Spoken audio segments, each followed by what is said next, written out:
आज के सेंटेंसेस बहुत ही मस्त हैं, ज़बरदस्त हैं, हमें बोलने में बहुत अच्छा हमारी फ्लुएंसी देंगे। ठीक है ना, बहुत ही अच्छे हैं। वाक्य के अंत में हुआ है, हुई है, हुआ था, हुई थी बोलना है। ठीक है ना, बहुत ही ज़बरदस्त सेंटेंसेस हैं। खिड़की टूटी हुई है, मोहन पेड़ के पीछे छुपा हुआ है, या कुर्सी वहाँ रखी हुई है। ठीक है ना, यह इस पुस्तक में लिखा हुआ है, यह पेज फटा हुआ है, यह प्रश्न परीक्षा में पूछा गया है। ठीक है, पूछा हुआ है इस प्रकार से। या फिर खिड़की टूटी हुई थी, गेट खुला हुआ था, वो ये पुस्तक वहाँ रखी हुई थी, यह पेन वहाँ पड़ा हुआ था। ठीक है ना, हुआ था, हुई थी, हुआ है, हुई हैं। ये इस प्रकार के सेंटेंसेस है, बहुत ही मस्त हैं, जो हमें बोलने में बहुत हेल्प करेंगे। इंग्लिश स्पोकन में बहुत हेल्पफुल रहेंगे। It will be very helpful to speaking English. ठीक है ना, तो इसका स्ट्रक्चर है, सबसे पहले सब्जेक्ट, सबसे पहले क्या, सब्जेक्ट, ये, और फिर इज या एम या आर, और पास्ट में बोलेंगे हुआ था तो वाज या वर। ठीक है ना, उसके बाद वर्ब की थर्ड फॉर्म रहेगी। ठीक है ना, और अदर वर्ड रहेगा। देख लीजिएगा आप में, यह पेज फटा हुआ है, दिस पेज,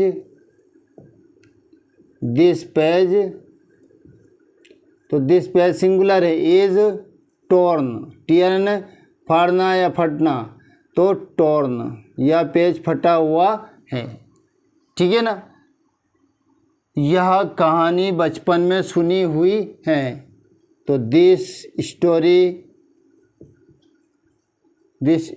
इज, हियर ने सुनना तो हर्ड, इन बचपन मतलब चाइल्डहुड। बहुत ही ज़बरदस्त स्ट्रक्चर है friends.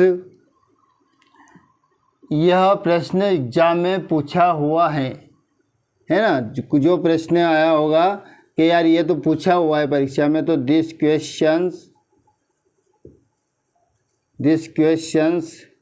Is asked in the exam. यह प्रश्न परीक्षा में पूछा हुआ है। राजू पेड़ के पीछे छुपा हुआ है, कोई भी, किसी राजू की जगह कोई भी हो सकता है। Raju is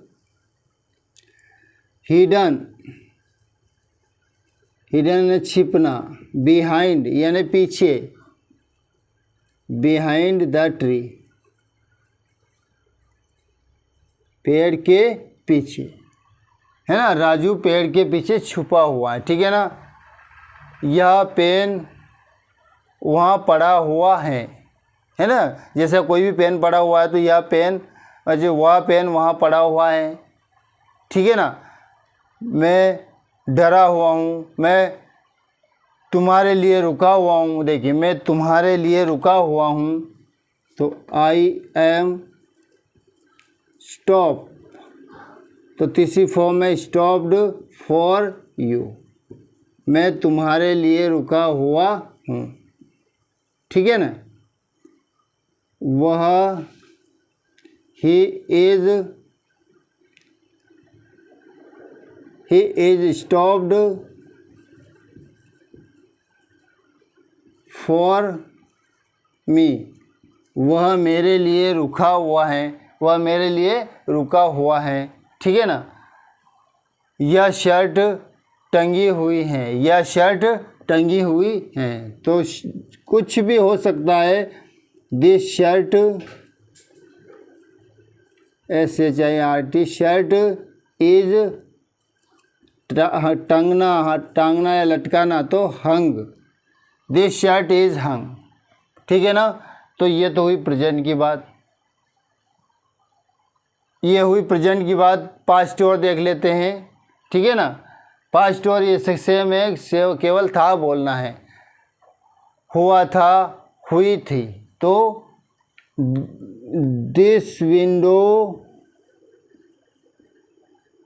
this window was broken, यह खिड़की टूटी हुई थी। दिस पेज वाज टॉर्न, यह पेज फटा हुआ था। ठीक है ना। This story was heard in childhood, यह कहानी बचपन में सुनी हुई थी। Raju was hidden behind the tree, Raju पेड़ के पीछे छुपा हुआ था। My book is kept on the table, या फिर my book was kept on the table, मेरी पुस्तक टेबल पर या मेज पर पड़ी हुई थी। या फिर प्रेजेंट में बोलना है तो मेरी पुस्तक मेज पर पड़ी हुई है। देखिए, या फिर यह पुस्तक या इंग्लिश की पुस्तक, तो इंग्लिश बुक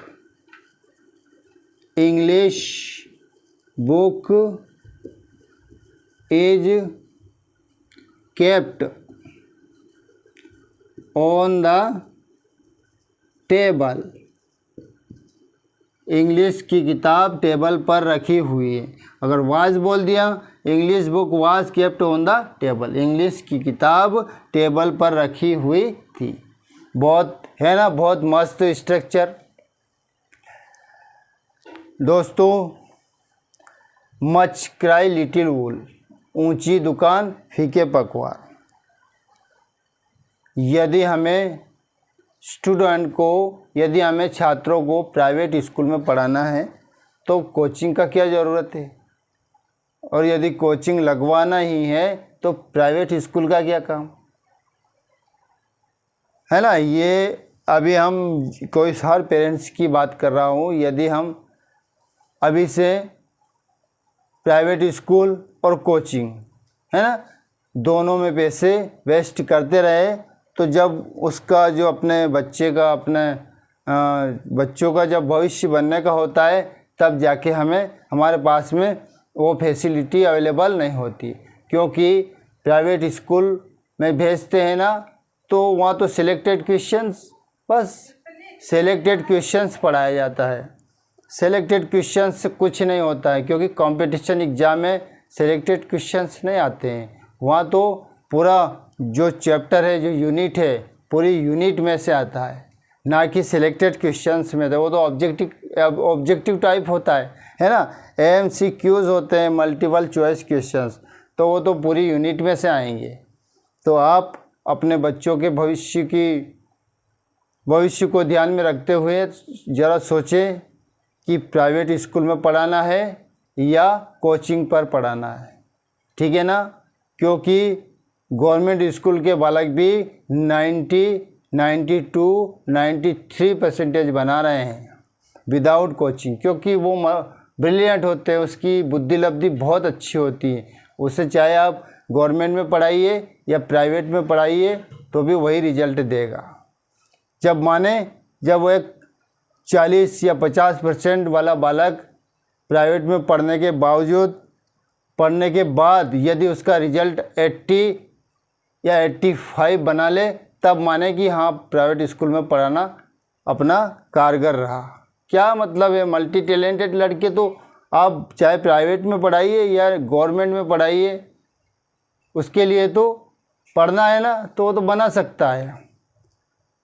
इसलिए बच्चों की भविष्य की चिंता, क्योंकि जॉब बहुत मुश्किल से मिलती है, आसान नहीं है जॉब मिलना इतना आसान नहीं है, क्योंकि जॉब नहीं मिल सकती है। तो हमारे बच्चों को ऐसे स्कूल में रखिए जहाँ उसे बेसिक ज्ञान भी हो, हर सब्जेक्ट का बेसिक ज्ञान भी हो, है ना कि सिलेक्टेड क्वेश्चंस हो। और 90% बनाने वाले बालक को यदि हम ग्रामर में कुछ भी पूछेंगे तो उसने कहा ये तो आउट ऑफ सब्जेक्ट है, क्योंकि वो नहीं बता सकता है। He can't tell the answer, क्योंकि उसने पढ़ा ही नहीं है। वो तो बस परसेंटेज वो पढ़ाया गया है, क्या परसेंटेज बनाने के चक्कर में सिलेक्टेड क्वेश्चंस पढ़ाया गया है, तो वो बालक नहीं बता सकता। इसलिए अपने बच्चे को बेसिक ज्ञान दीजिए हर सब्जेक्ट का चैप्टर वाइज, है ना, चैप्टर वाइज, क्योंकि कंपटीशन एग्ज़ाम में यदि बालक क्रैक करेगा तो वही बालक कर सकता है जो यूनिट पढ़ा हो, ना कि सिलेक्टेड क्वेश्चंस पढ़ा है। अभी तो कुछ नहीं है, ये कुछ परसेंटेज नहीं मायने रखेगा, है ना, भले 90 बनाए, 95 बनाए या 86 बनाए, कोई मायने नहीं रखता है। मायने रखता है यदि उसने यूनिट पढ़ी है, डिटेल में पढ़ी है और अच्छे से समझाया गया है, तभी बालक आगे कंपटीशन एग्ज़ाम क्रैक कर सकता है, ना कि 90% बनाने वाला छात्र कर सकता है। बिल्कुल नहीं, कभी नहीं सोचना ऐसा। अरे परसेंटेज मायने नहीं रखती है, मायने रखता है उसका ज्ञान, ठीक है ना, कि उसने क्या पढ़ा है। सिलेक्टेड क्वेश्चंस को रटाया जाता है, क्या मतलब निकलेगा उससे, कुछ नहीं करेगा, आगे जाके फिर बेरोजगार घूमता रहेगा। इसलिए बालक को प्राइवेट स्कूल में पढ़ाइए या शासकीय स्कूल में पढ़ाइए, कहीं भी पढ़ाइए, पर टीचर से बोलिएगा कि आप इसको बेसिक ज्ञान दीजिए आप, ठीक है ना। जो सब्जेक्ट पढ़ा रहे हैं उसका बेसिक ज्ञान तो याद ही नहीं है उसको, सिलेक्टेड क्वेश्चंस पढ़ा रहे हैं, क्या है, रट्टा मार के तो कोई भी निकल सकता है, पर वो कहाँ तक चलेगा। रटने की प्रक्रिया तो वही, शिकारी आता है जाल फैलाता है, जाल में नहीं फंसना चाहिए, सुना होगा ना स्टोरी, वही स्टोरी सेम। वो जाल में फंस गए तब तक बोले जा रहे हैं शिकारी आता है जाल फैलाता है, जाल में नहीं फंसना चाहिए, है ना। इसलिए वो जाल में नहीं फंसना चाहिए वाली कहानी मत दोहराइएगा। बालक को बेसिक ज्ञान याद होना ज़रूरी है, सब्जेक्ट का बेसिक ज्ञान होगा तभी वो कंपटीशन एग्ज़ाम फाइट कर पाएगा, तभी वो जीवन में कुछ कर सकता है, ना कि 90% बनाने के बाद कर सकता है, ठीक है ना। तो बेसिक ज्ञान बहुत ज़रूरी है लाइफ में, हर काम में सफलता प्राप्त करने के लिए बेसिक ज्ञान होना बहुत ज़रूरी है। सब्जेक्ट का सेलेक्टेड क्वेश्चन छोड़ के कुछ अन्य चीज़ें पूछ लीजिए, आप नहीं बता सकता है। क्यों? क्योंकि उनने पढ़ाई नहीं है, उसके पास इतना समय नहीं है, क्योंकि वो रटने में लगा हुआ था। तो क्या करेगा आगे जाके, आप सोचिए, कुछ भी नहीं करेगा। चाहे फिर आप कितनी परेशानी में जूझते रहें, कितना भी मेहनत कर लीजिएगा, फिर भी बालक कुछ भी नहीं कर सकता है। इसलिए बालक को बेसिक ज्ञान होना बहुत ज़रूरी है ना। यदि बालक को बेसिक ज्ञान है तो हर कंपटीशन एग्ज़ाम फाइट कर सकता है, मतलब हर कंपटीशन एग्ज़ाम फाइट करने में सक्षम है वो, ठीक है ना। तो ऐसा नहीं सोचना है कि प्राइवेट स्कूल में भी भेजे, कोचिंग भी भेजे, दोनों जगह क्या करेंगे वो, वही सिलेक्टेड क्वेश्चन ही रटेंगे और कुछ भी नहीं कर सकेगा। ज़रा सोचो क्या होगा फिर, कुछ भी नहीं होगा, ना काम कराएगा, ना एजुकेशन में जाएगा, कुछ भी नहीं, केवल बेरोजगार ही रहेगा। तो दोस्तों बहुत ही अच्छे स्ट्रक्चर देखा था।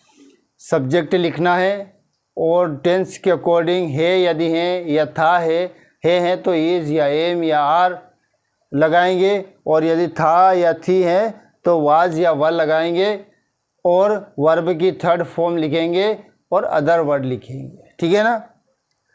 यह कमीज फटा हुआ है तो दिस शर्ट इज टॉर्न, ठीक है ना। यह घड़ी टूटी हुई है तो दिस वॉच इज ब्रोकन। यह पेन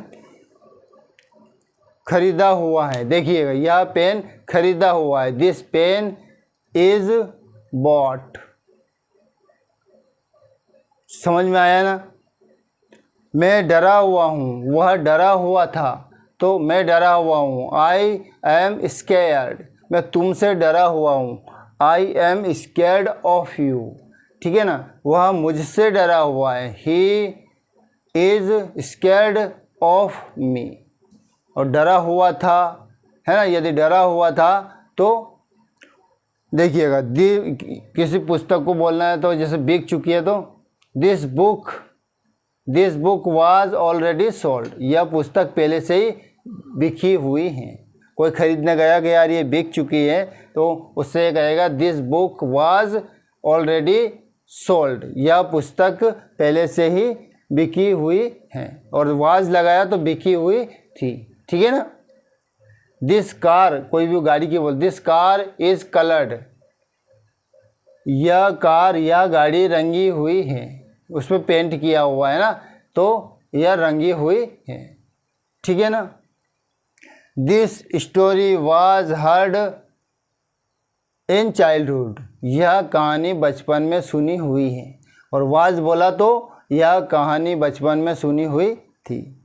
तो ना कि रटना, बिल्कुल बेसिक ज्ञान देना है हमें बच्चों को, क्योंकि बेसिक ज्ञान होगा तब जाके वो कुछ कर पाएगा, अदरवाइज ही कांट एनीथिंग।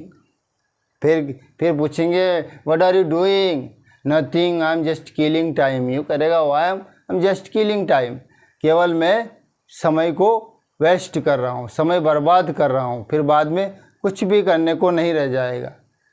उस वक्त पता चलेगा जब बालक की अंतिम पड़ाव रह जाएगा ना, तब जाके पता चलेगा हमें कि यार बालक ने कुछ भी नहीं किया, इतना पैसा बर्बाद किया पर बालक कुछ भी नहीं कर सका, ठीक है। Slow and study wins the race, slow and study wins the race. A wealthy person is worshipped only on his kingdom, whereas an intelligent person is worshipped everywhere, ठीक है।